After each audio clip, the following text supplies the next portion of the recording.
And welcome in, ladies and gentlemen, back here at Sam's Wedge in Austintown. It is episode 3 of the Austintown Fitch Falcons show. TJ Parker, DJ Yoakley with you after a big win. 35-3, Coach, over Glen Oak. Not an easy team to get by, but you guys made it somehow look very simple. You guys were on point. Talk to me about the focus, bouncing back off of a win, or bouncing back off of a loss, rather, to get that win, coming off that Central Valley game. What did you see in the focus of your guys? Yeah, I thought we were more keyed in on some of the critical elements, and our execution last Friday night was pretty well for the most part, especially in big situations. And I think that's kind of was the opposite last week. Like in big situations for Central Valley, we didn't execute. We had mental errors and some busts. And I thought this game, we made our mistakes. There was a lot of penalties in that game. Glen Oak's a scrappy team, but overall, in crucial situations, our kids executed all three phases, and that's what I was proud of. So when you look at it, you can go up and down this. Deshaun Vaughn, 21 for 30, 241 yards, 3 touchdowns. Rocco, lighting up on defense, 8 tackles, 1.5 tackles for loss, sack. You got, Richard with 2 touchdowns running. You got Evans with 9 receptions, 92 yards, touchdown. Everything was flowing for you guys. It's seemingly offense, defense, special teams. What do you do with that tape? Obviously you showcase the kids being excellent, but when you're looking at that, how do you make them better when you're going into a game like you have this week? Yeah, what the story doesn't tell is there were, on our first drive of the football game, we had 23 plays. So you have 23 plays. How do you run 23 plays? Well, you get first downs. Yeah. And then you get put behind the chains from penalties and so forth. And then you get first downs. And then you get put behind the chains and you keep working forward. But I think the kids believed that we could execute every play in every situation.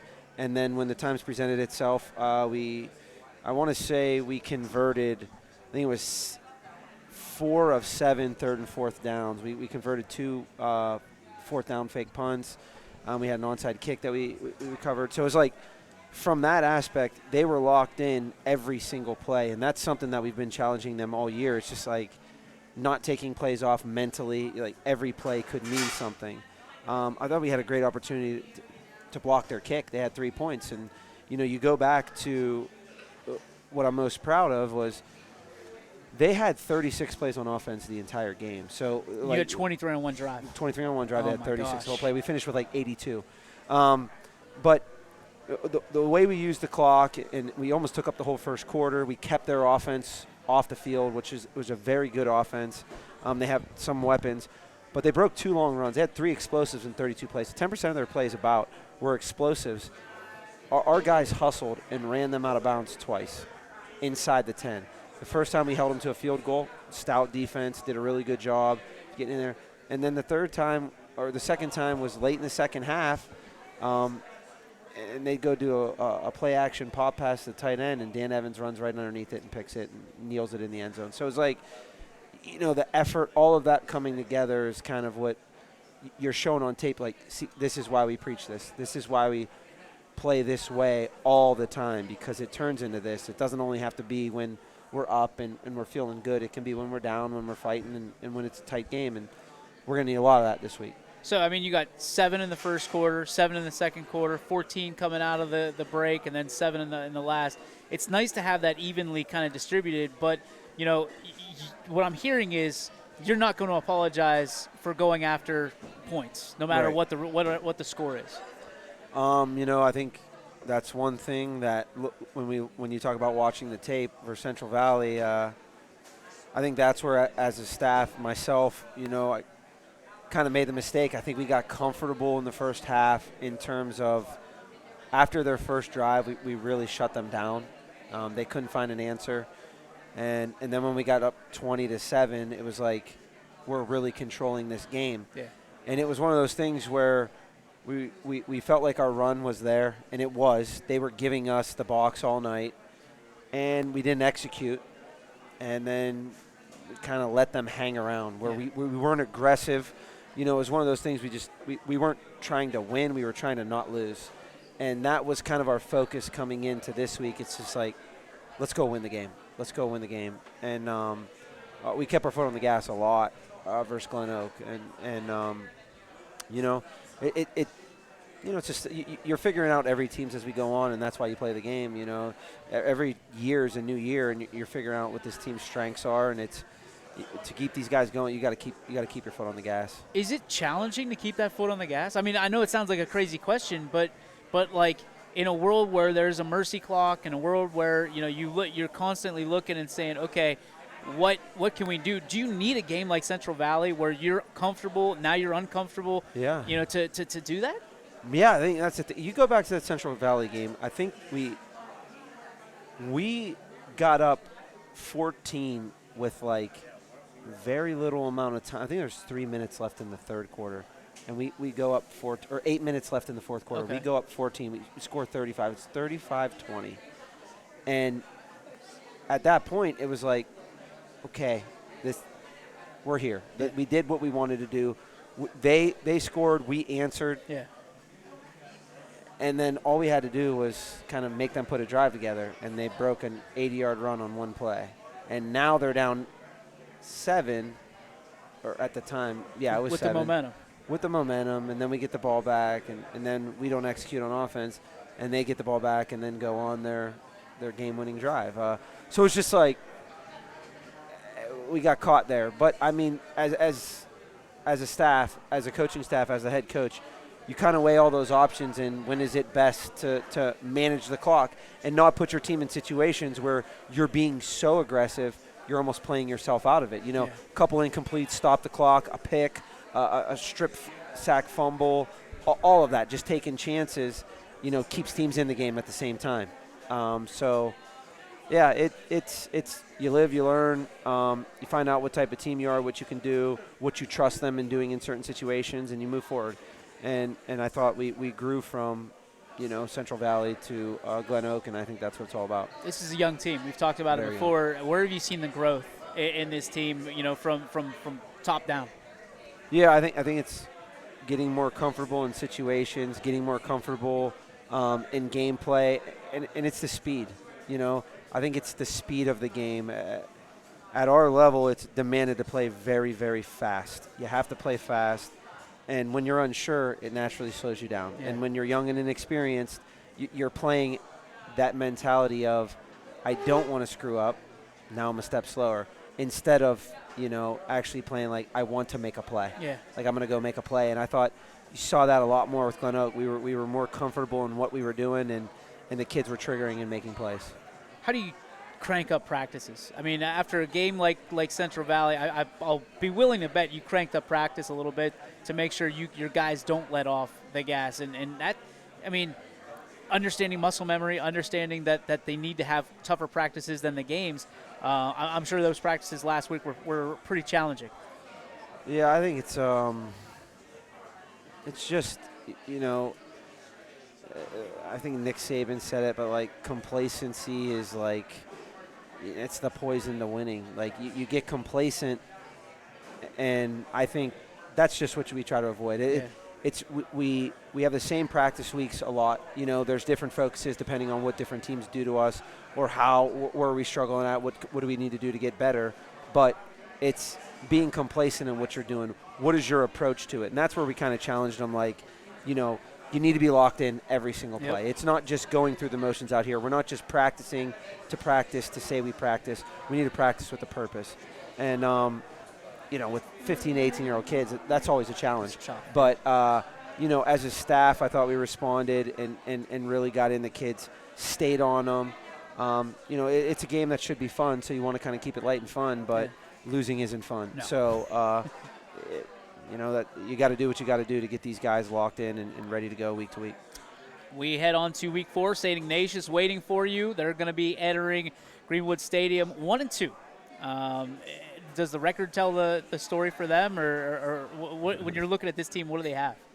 It's St. Ignatius, right? Yeah. I tried the trap. Yeah.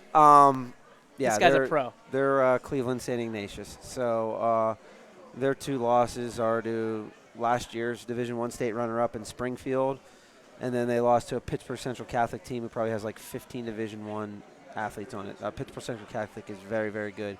They beat a very good Mentor team, 16-14, a team that we scrimmaged earlier in the year. So we know exactly what they're going to be about and what they're going to bring to the table. And it's people will say, like, oh, coach retired, and, legendary coach Chakal, like, they're still St. Ignatius. Our freshmen played them on Wednesday. I want to say they had like 120 kids on their freshman team, like sidelines filled, platoon on both sides with multiple lineups. Like, wow, it's an outfit. It's still St. Ignatius, big, strong, disciplined. We know exactly what we're going to get, and the atmosphere they're going to bring to the game. You know what I mean? Just I've told the kids, like, guys, people in Youngstown, Ohio, are coming to see them. They want to see them, and you're the ones who accepted the challenge. But we got to be ready for that challenge because people are coming to watch. It's not very often St. Ignatius comes to town, and people want to see what they're all about. And they're still St. Ignatius. Maybe not. They were on a wild run there for some years, but they're a very good team, and we have our hands full tomorrow. So when you look at what they bring to the table, X's and O's pure, what are you looking at? What do you expect to see on Friday night? It's going to be physical. Yeah. It's going to be a very, very physical game. Our speed needs to show up. If I think we have the advantage in an area, it's our speed versus theirs. They're going to be bigger. They're probably going to be stronger. We need to play fast. I think our kids, and I've challenged them, like, we need to make plays. It's going to be a game of plays. Yeah. And I think it's going to be a three-phase game where we need to be disciplined. We got to keep them out of the end zone. You look, and when you see a complete football team like that and what you expect from St. Ignatius, if they're inside the 30, they're kicking it. Dangerous, you know what I mean? So it's not like you're not going to be playing touchdown ball here. It's going to be a real football game where if they're inside the 30, they'll kick for points, and they want to hold you and they want to smother you. I think they're coming into the game thinking they can handle the box with a light box. So we got to find a way to establish a run. We do. If we let them sit and drop 8 versus us, that'll be problematic. We got to find a way to keep the ball on the ground and run, and then use that to set up our pass. Defensively, I think we got to shut down their run. They have 2 very, very good backs. They have a pro-style quarterback. They'll run a tight end. Their tight end's very good. I think he's like 6'3", 235. He can run. He can block. So we'll need to be disciplined. We'll need to play fast, limit them offensively, force them into 3rd and longs, and then play our game from there. Incredible. We got 2 guys here tonight I'd love for you to talk about. Donovan Bell-Sullivan, 3-year starter for you, and you got Don Perry, who's one of your best receivers in Fitch history. If you look at some of the stuff he's doing, leading receivers. What do they mean to you, character on and off the field? Yeah, I mean, 2 totally different routes to get where they are today. I think they'll be honest and tell you that. But, in terms of Donovan's a kid. When I first took over the job in 8th grade, and you looked at him, he's a really, really good-looking kid, and it was like, hey, you need to really, really dedicate yourself to this. And I think Donovan, through the path, like, he's a kid who questions everything. He's a knucklehead. He's a hardhead. But he's a baseball player. Hey, hit the weight room. You need this. And then all of a sudden, his sophomore year, he's on the field for us, and he's playing. And then as a junior, he's going both ways, and it's starting to make a name for himself. And now I think he's found a love for it, and he's really working. And, with Donovan, I'm just really, really proud of the growth he's shown in not only football but his life, I think, as a person. Me and him have went rounds and rounds, back and forth. But I think at this point in his career as a senior, as a very mature kid, he realized we were always just looking out for what was best for him, and that we truly do care about him. So, having him here tonight, being able to speak, I couldn't be more proud of the kid he is right now and what he's doing in the classroom. And, he'll have a successful life ahead of him.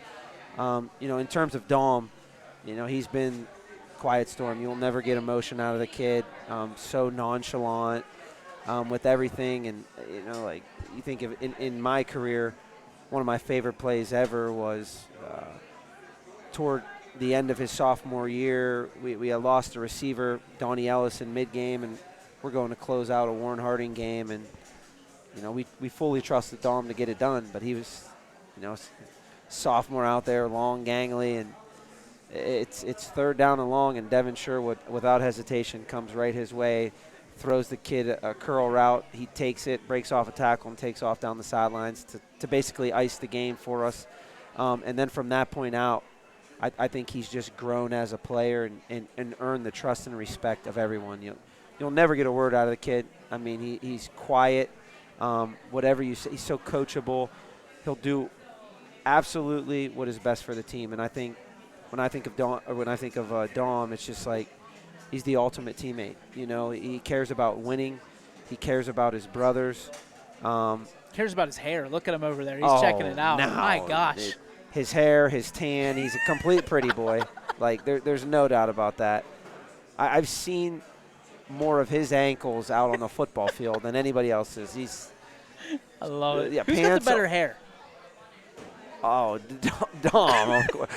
Dom. In looking, Dom has to have the better everything. I mean, if you come in our locker room right before practice, it smells like worst smell you can be. You'll find Dom in the mirror like he's a pretty boy, but when he gets out on that field and that ball's in the air, not many attack it like he does. I'll say that.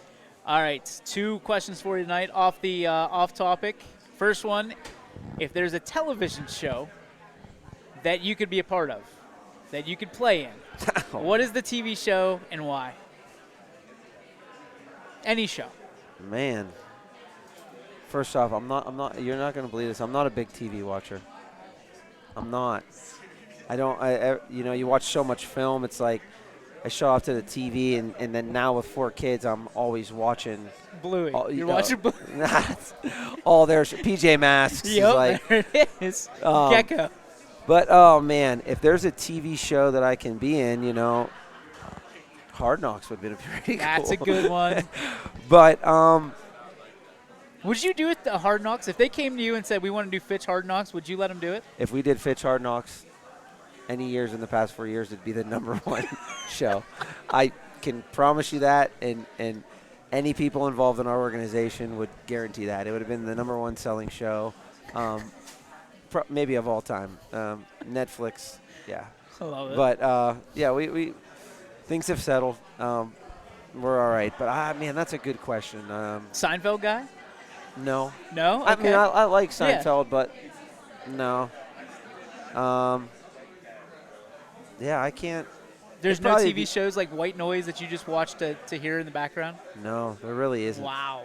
I mean, the white noise that I watch in the background, I really like The Office. Yes! But I wouldn't want to be in the show. Who do you most relate to in The Office? I hope no one. None of them. But, maybe Dwight. I was going to say, you strike me as like probably a Dwight or Jim. Yeah, I like Dwight stirring things up. Yep. I'm a Dwight guy. False. I mean, I like The Office a lot. That works. That's I a wouldn't great be answer. in that show. I'd hope not. What if we did an Office for Fitch? Who would be Michael Scott? Oh, that's a question I can only get wrong, right? That's a guess. question that could only get me in trouble. Oh, man, I don't know about that. Michael Scott would probably be my best friend from high school who helps out on game days, does all the video. It would probably be Pat Bokish. I love it. Yes. I love it. And I think these kids would agree if they watched The Office. That's beautiful. All right, last one. What's your favorite song of all time? Wow. What year did you graduate? High school or college? High school. High school's 03. All right. Nelly Dilemma. Oh, man. Nelly Dilemma. Yeah. That's a good one. All time. That's a deep cut. Yeah, it's Wow. I loved it in high school, and like you're gonna laugh. Like when that song first came out, we took the WRTA on our spring baseball trip. The WRTA, all the way down to Myrtle. What? It was an event. And Oh. I think I played that song on repeat the whole way down there. Nelly Dilemma is That probably worked. my song. Coach, thank you so much. Appreciate you. you as Yep. always. Thank you. We'll be back on the Austintown Fitch Falcon Show right here from Sam's Wedge Inn.